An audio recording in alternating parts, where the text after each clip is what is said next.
Meaning of dinner theater. Dinner theater. Dinner theater.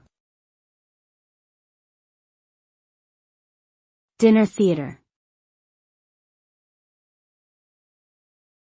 Dinner theater. Dinner theater refers to a form of entertainment where a meal is served to the audience while they watch a theatrical performance.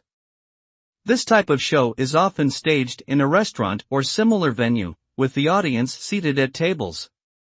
The meal may be served before, during, or after the performance, and the show may be a play, musical, or other type of performance. Dinner theater provides a unique and immersive experience for audiences, combining food and entertainment in a single event.